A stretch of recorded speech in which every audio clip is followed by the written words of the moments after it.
Okay बेटा, जैसा कि हमने बात की थी अभी थोड़ी देर पहले सेशन में कि डिबेट ये थी कि हमें बिजनेस में इन्वेस्टमेंट तो करनी है। इन्वेंट्री में तो कितनी इन्वेस्टमेंट की जाए, कम यूनिट्स की इन्वेस्टमेंट की जाए या ज्यादा यूनिट्स की इन्वेस्टमेंट की जाए। ये सारे डिस्कशन को हमने कंक्लूड किया था दो पॉइंट्स में।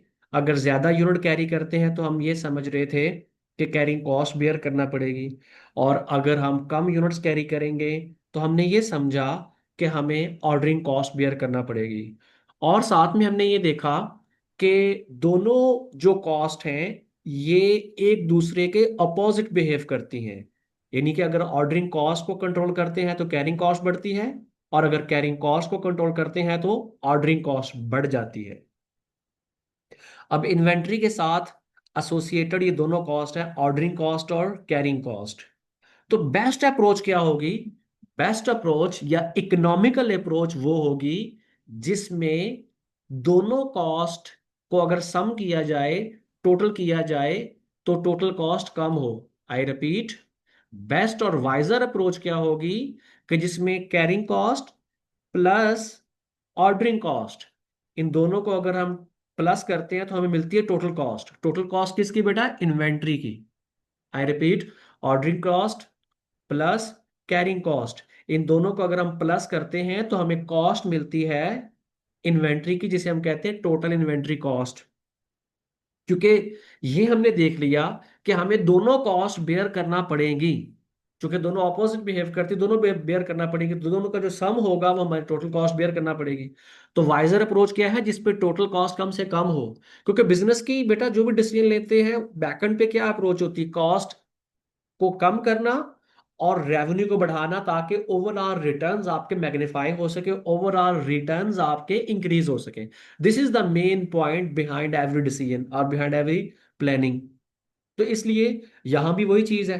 तो अब हमने जो एग्जांपल ली, हमने अज्यूम किया था कि हमारे पास 2400 यूनिट्स की नीड है एक कंप्लीट फुल ईयर में। एक फुल 12 मंथ के टाइम में हमें कितने यूनिट्स रिक्वायर्ड है सेल करने के लिए? 2400। दिस इज जो हमने बेटा अभी अज्यूम किया। इसी को बेटा यहां अगर आप देखते हैं तो बेटा जो चीज समझा रहा होगा उसी पे फोकस कीजिएगा। कुछ यहां बहुत कुछ लिखा हुआ नजर आएगा आपको, आपको मैं जस्ट जो बता रहा हूंगा जस्ट उसी पे फोकस कीजिएगा। हमने अभी आपसे बात की, यहां पर देखिए बेटा, ये जो सेकंड कॉलम है, टोटल यहां पर 6 कॉलम आपको लिखे हुए नजर आ रहे हैं। मैं बताता हूं, पहला कॉलम का टाइटल है orders per year, second column का टाइटल है यूनिट्स पर ऑर्डर, और थर्ड कॉलम का टाइटल है वैल्यू पर ऑर्डर, फोर्थ का टाइटल है ऑर्डरिंग कॉस्ट, और फिफ्थ का टाइटल है कैरिंग कॉस्ट, और जो लास्ट राइट साइड पे 6 कॉलम है उसका टाइटल है टोटल कॉस्ट। लेफ्ट की तरफ फर्स्ट कॉलम है, राइट की तरफ लास्ट कॉलम है। ये बेटा नंबर बताना, डायरेक्शन बताना इसलिए जरूरी था ताकि जब मैं बात कर रहा हूं तो आपको पता हो मैं किस पॉइंट की बात कर रहा हूं, किस कॉलम की बात कर रहा हूं। Now you have to focus on the second column. Left side पे जो सेकंड कॉलम है जिसका टाइटल है यूनिट्स पर ऑर्डर, जिसका टाइटल बेटा क्या है? यूनिट्स पर order.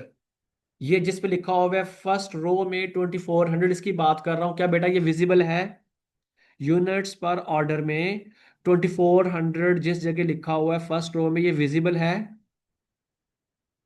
Yes yes sir. Sir. Okay fine, इसकी बात कर रहा हूं। हमने भी क्या कहा था कि हमारे बिजनेस की फुल ईयर की नीड है 2400, और मैनेजर ए ने जैसा कि प्रपोज किया था वैसे उसने कहा था कि एक सिंगल ऑर्डर देना चाहिए। तो बताइए, जब एक ही ऑर्डर देंगे पूरे साल में तो नंबर ऑफ ऑर्डर कितने होंगे? 1 होगा, जैसे कि लेफ्ट पे लिखा हुआ है। लेफ्ट मीन जो फर्स्ट कॉलम है, ये कैलकुलेट कैसे हुआ? 2400 डिवाइड बाई 2400, 1 आ गया, यानी कि एक सिंगल ऑर्डर देना पड़ेगा। और दूसरा मैनेजर बैठा था, उसने कहा भाई 2400 यूनिट का ऑर्डर नहीं देना चाहिए। सुपोज कर ले वहां टोटल 8 लोग बैठे हुए थे, हर एक ने अपना प्रपोजल दे दिया। पहले वाले ने दिया 2400, दूसरे मैनेजर ने कहा कि भाई हमें 2400 की बजाय अगर ये प्रॉब्लम है कि कभी ऑर्डरिंग कॉस्ट बढ़ती है, कभी कैरिंग कॉस्ट बढ़ती है, व्हाई नॉट कि हम ना 100 ना 2400 बीच वाला काम करते हैं 1200। उसने कहा जी कि 1200 यूनिट्स का एक ऑर्डर देना चाहिए। ये बात बड़ा गौर से समझिएगा। वो कहता है कि जब भी हम अपने सप्लायर को ऑर्डर दें तो 1200 का ऑर्डर दें, यानी कि जब ऑर्डर क्वांटिटी प्लेस करें तो कितनी क्वांटिटी ऑर्डर में प्लेस होनी चाहिए, 1200। तो अगर पूरे साल में 2400 यूनिट चाहिए तो बताइए कितने नंबर ऑफ ऑर्डर्स देना पड़ेंगे आपको। अगर एक ऑर्डर में 1200 यूनिट्स प्लेस करते हैं और पूरे साल की नीड है 2400, 2400, तो बताइए कितने ऑर्डर प्लेस करना होंगे। क्यों, बता सकता है जी? Any volunteer? Sir 2 orders. 2 orders कैसे? कि पूरे साल की नीड है 2400 और एक सिंगल ऑर्डर में 1200 यूनिट्स प्लेस किए जा रहे हैं, तो हमें 2 ऑर्डर देने पड़ेंगे। कैसे?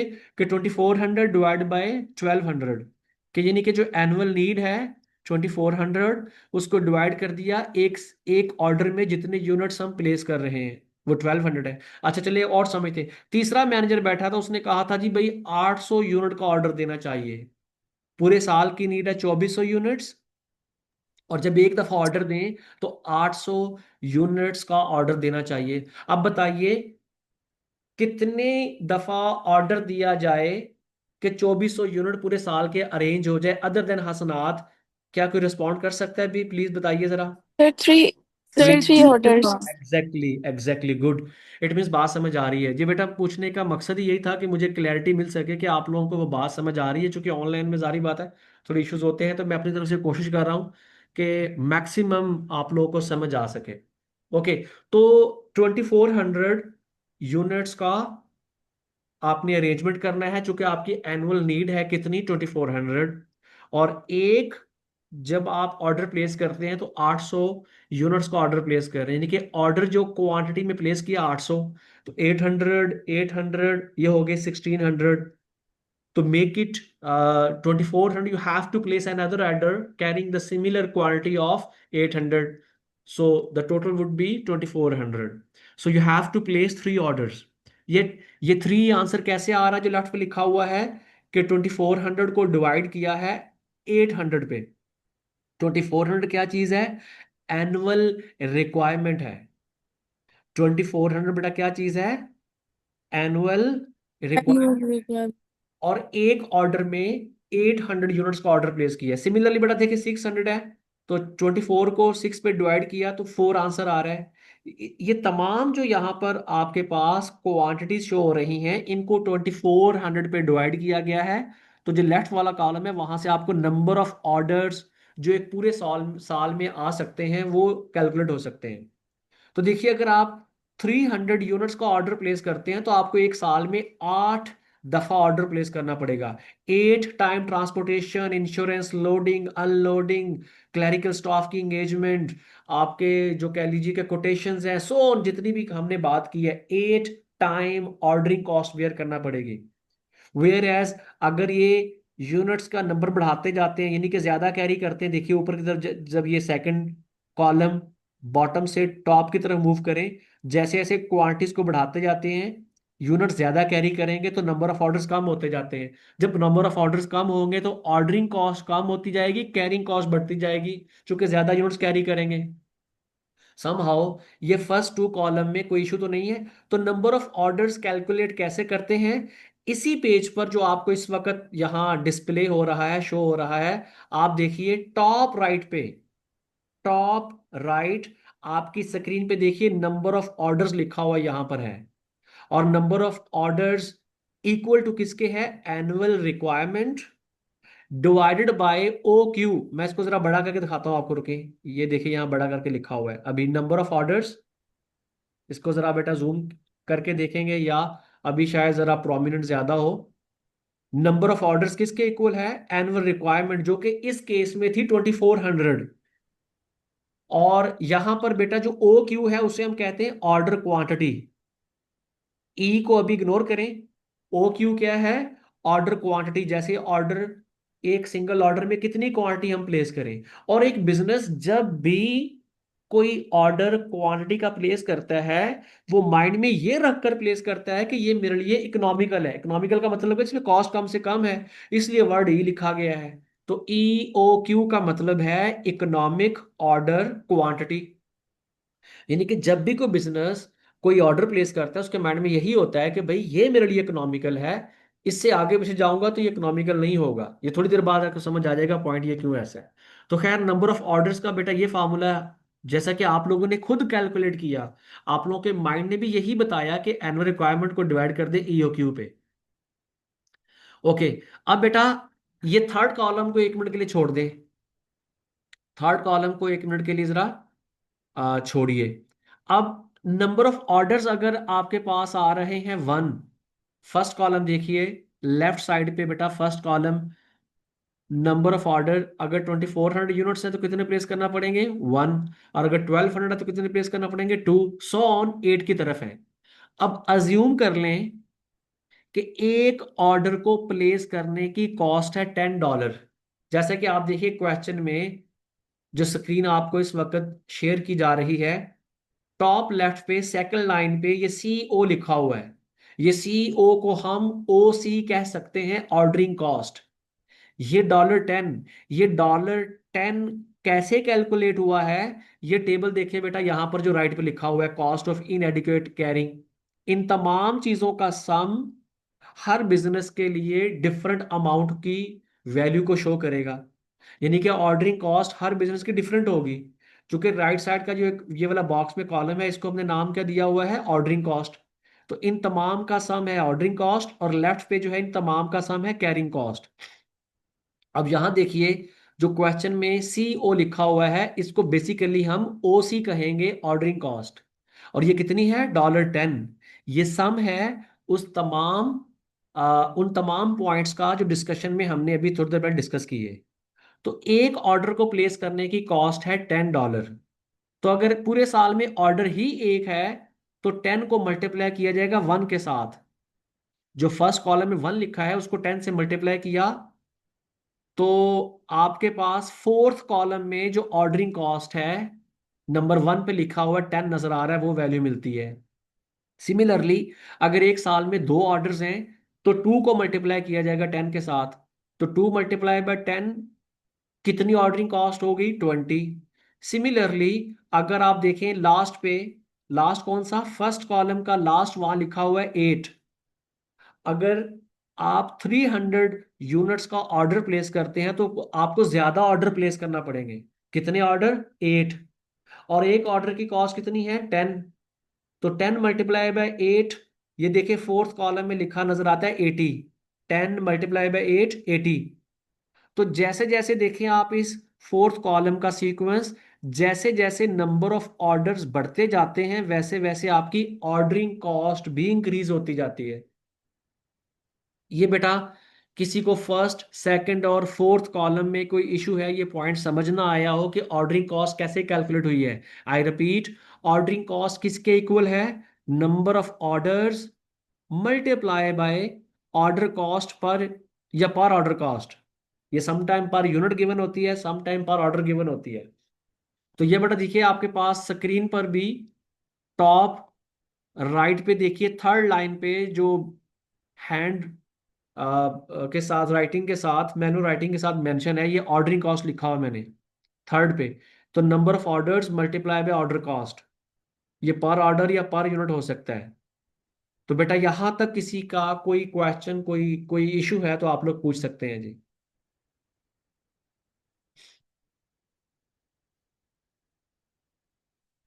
Okay, good. नेक्स्ट देखते हैं जी बेटा, अभी तक हमने ऑर्डरिंग कॉस्ट कैलकुलेट कर ली है, अब देखते हैं कैरिंग कॉस्ट।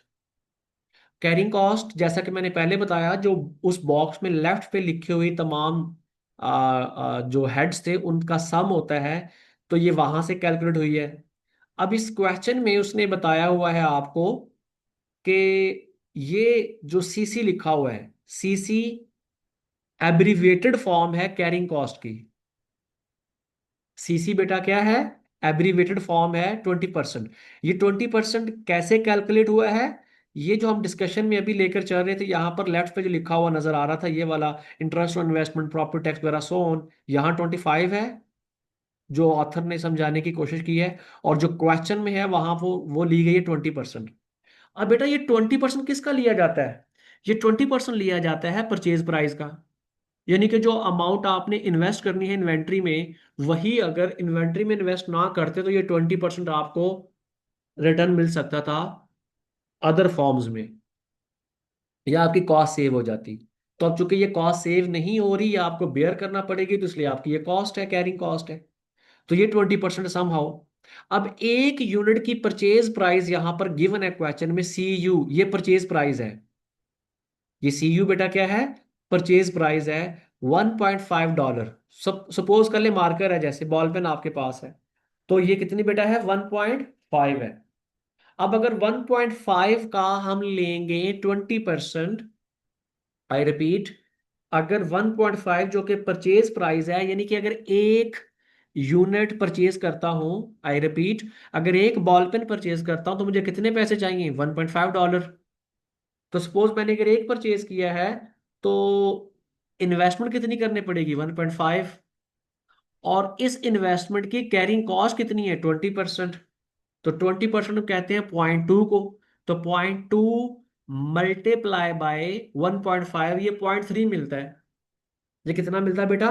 0.3। यानी कि एक मार्कर या बॉल पेन परचेज करने की कैरिंग कॉस्ट कितनी होगी? 0.3। 30 पैसा कह लें अगर रुपी है। अगर डॉलर है तो डिनोमिनेशन सेंट्स है, तो 30 सेंट्स बेयर करना पड़ेंगे। बेटा यहां तक। अब देखिए जरा, कैरिंग कॉस्ट किसके इक्वल है? यहां सेकंड लाइन पे लिखा है मैंने, यहां पर, यहां थोड़ा प्रोमिनेंट होगा, यहाँ देखिए, नंबर ऑफ ऑर्डर्स के बाद देखिए बेटा, यहां पर है कैरिंग कॉस्ट। कैरिंग कॉस्ट किसके इक्वल है? जितनी इन्वेंट्री हम कैरी करेंगे, जितनी इन्वेंट्री हम कैरी करेंगे, उसको अगर मल्टीप्लाई कर दें कैरिंग कॉस्ट पर यूनिट के साथ, कैरिंग कॉस्ट पर यूनिट के साथ उसको अगर मल्टीप्लाई कर दें, तो हमें मिल जाएगी carrying cost total. I repeat, जितनी इन्वेंट्री हम कैरी करेंगे, जैसे यहां लिखा हुआ है inventory multiply by carrying cost per unit, तो जितनी इन्वेंट्री कैरी कर रहे हैं उसको मल्टीप्लाई किया एक यूनिट की कैरिंग कॉस्ट से, तो हमें मिल जाएगी टोटल कैरिंग कॉस्ट। अभी हमने कैलकुलेट की थी एक यूनिट की कैरिंग कॉस्ट जो कि 0.3 थी, और उसको जितनी इन्वेंट्री हम कैरी करेंगे उससे मल्टीप्लाई कर देंगे, तो हमारी कैरिंग कॉस्ट आ जाएगी। ओके। तो लेकिन एक पॉइंट है यहां पर, मुझे बताइए, अगर हम normal practices of the business देखें, तो क्या जो इन्वेंट्री बिजनेस में कैरी करता है business through out the year, वो सेम रहती है कि उसमें फ्लक्चुएशन आती रहती है? को बता सकता है जी? फ्लक्चुएशन आती रहती है। एग्जैक्टली, फ्लक्चुएशंस आती रहती हैं, यानी कि कभी इन्वेंट्री का लेवल हाई होगा, कभी लो होगा, कभी बहुत लो होगा, कभी बहुत हाई हो जाएगा। तो फिर क्या किया जाता है? फिर हमें एक एवरेज इन्वेंट्री का बैलेंस लेना होता है। चूंकि जो जो ऑथर ने बात की होती है वो नॉर्मल सिनेरियो की बात की होती है। नॉर्मल सिनेरियो का मतलब ये होता है कि कांस्टेंट रहती पूरे एनुअल टाइम में चीज वही वाली। प्रैक्टिकल देखें तो कांस्टेंट नहीं रहती, फ्लक्चुएशंस आती रहती हैं। That's why we have to take up the average. तो इसलिए यहां बेटा वर्ड लिखा हुआ है एवरेज इन्वेंट्री। तो कैरिंग कॉस्ट किसके इक्वल है? Average inventory multiply by carrying cost per unit. पहले जस्ट वर्ड मैंने समझाया, inventory multiply by carrying cost per unit. Now I have added another word of the average, तो ताकि पता चल सके भी एवरेज का वर्ड क्यों यूज किया गया है। तो एग्जैक्ट फॉर्मुलेशन क्या बनी इसकी कैरिंग कॉस्ट की? Average inventory multiply by carrying cost per unit. अब जो एवरेज इन्वेंट्री है ये किसके इक्वल है? कि हर जो पॉइंट होगा क्वांटिटी का ऑर्डर प्लेस करने का, मिनिमम वही बिजनेस में कैरी होगी इन्वेंट्री ना। तो इसलिए हमें फिर उसको जो ऑर्डर क्वांटिटी थी उसके साथ वर्ड हमने ऐड अप किया था, ई का, इकोनॉमिक ऑर्डर क्वांटिटी का, उसको डिवाइड टू पे कर दिया, यानी कि कोई से दो पॉइंट ले लिए ऑर्डर्स के और उनको टू पे डिवाइड कर दिया। चूंकि मैंने अभी थोड़ी देर पहले बताया कि जो ऑथर बात कर रहा होता है वो नॉर्मल नॉर्मल सिनेरियो की बात करता है। तो नॉर्मल सिनेरियो में फिर वो ईओ क्यू हर पॉइंट पे सेम होगा। That's why E O Q divide by two किया गया वहां पर। जो डिफरेंट फ्लक्चुएटेड पॉइंट्स होंगे उनकी एवरेज लेने के लिए हमें क्या किया गया? E O Q divide by two किया गया। तो average inventory is equal to E O Q divide by 2 और मल्टीप्लाई उसी तरह जो ये लिखा हुआ है कैरिंग कॉस्ट पर यूनिट। तो बेटा ये कैरिंग कॉस्ट की कैलकुलेशन है। अब हम देखते हैं कि ये अमाउंट कैसे कैलकुलेट हुई है। जरा देखिए उसी टेबल की तरफ। अब बेटा जो फिफ्थ कॉलम है ये वाला, वन, ये टू, थर्ड, फोर और ये फिफ्थ वाला कैरिंग कॉस्ट जिसका टाइटल है, राइट साइड पर सेकंड लास्ट कॉलम जिसका टाइटल है कैरिंग कॉस्ट, इसमें अमाउंट्स को देखते हैं कैसे कैलकुलेट हो रही हैं। अभी हमने बात की थी कि कैरिंग कॉस्ट किसके इक्वल है। यहां देखें बेटा, यहां लिखा नजर भी आ रहा है आपको, average inventory multiply by carrying cost per unit. अब ये रही हमारे पास इन्वेंट्री 2400 फर्स्ट वाले में।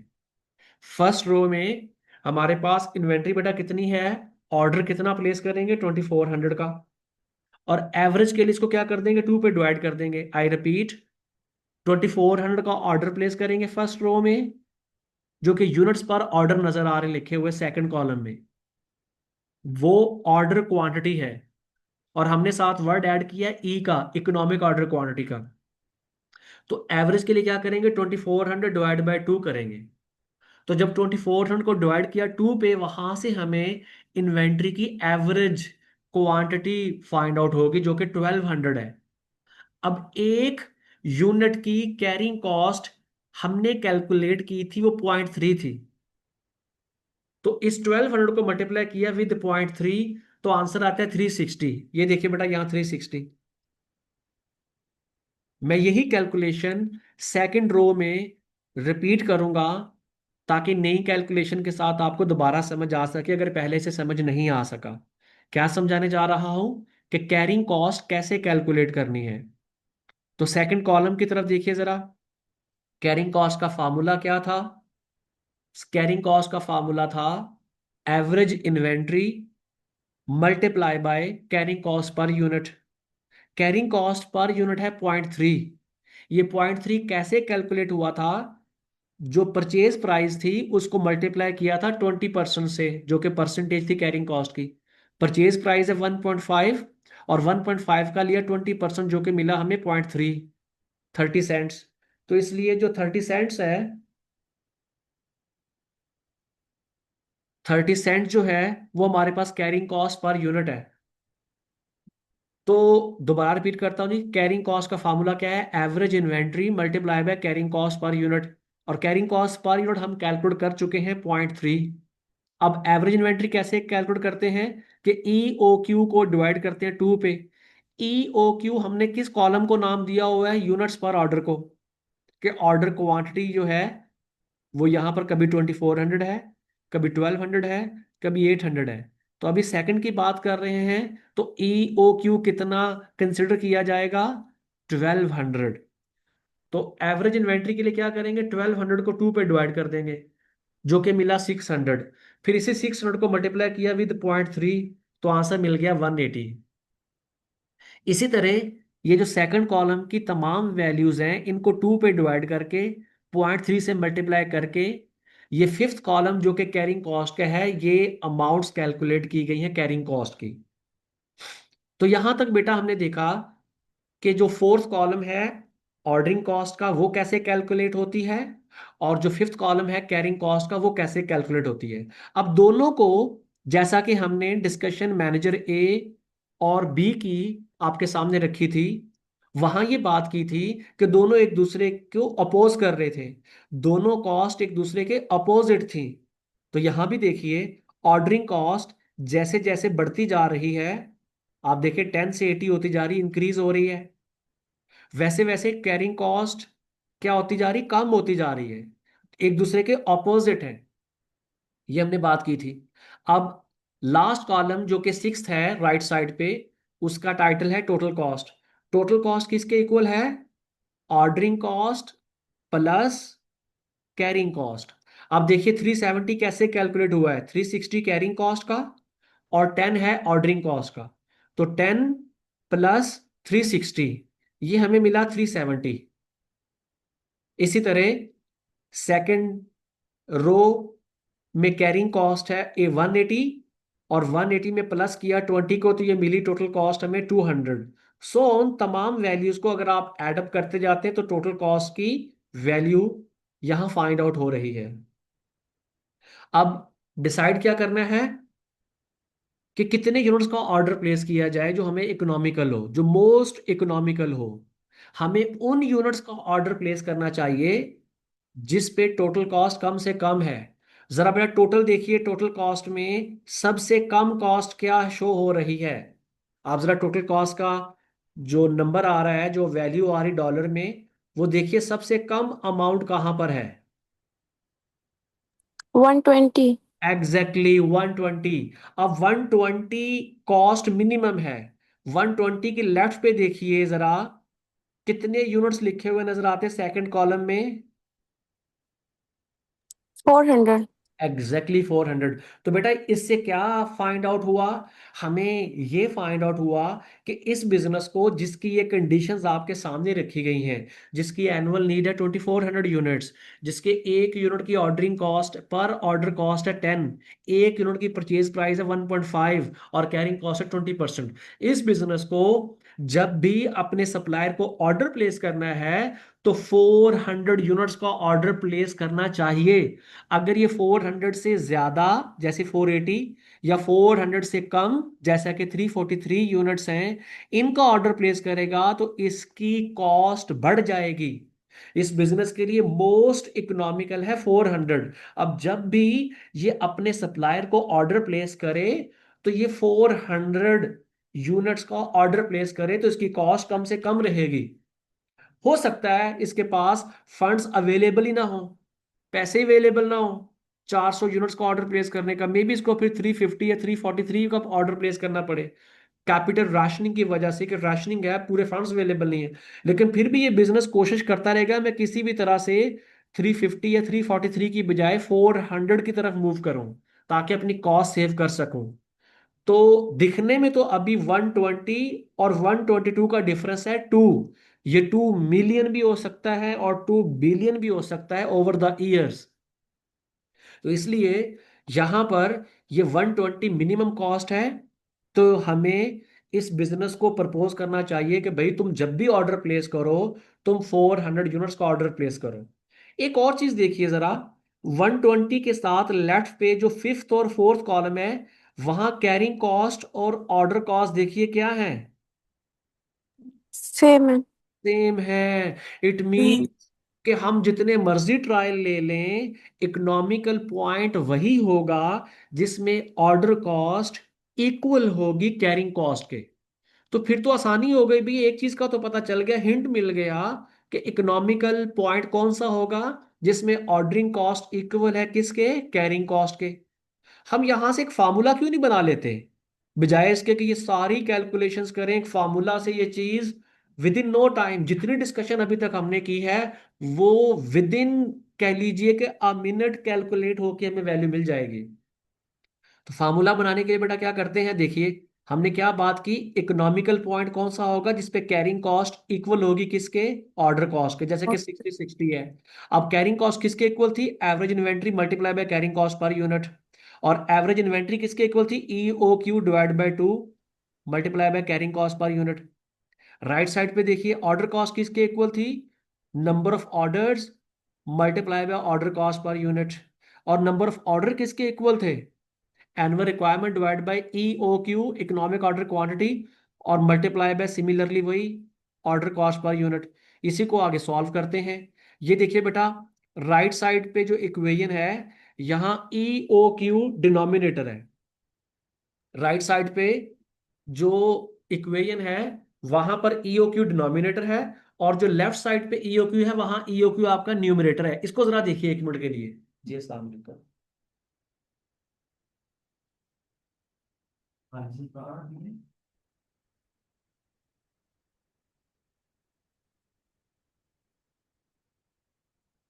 जैसे ही वहां से आएंगे आपने राइट साइड की तरफ चले जाना है, राइट पे मेन गेट आता है, वहां से आपके उस फुटबॉल ग्राउंड के साथ साथ जो रास्ता है, मैं आपको व्हाट्सएप पे लिखता हूँ।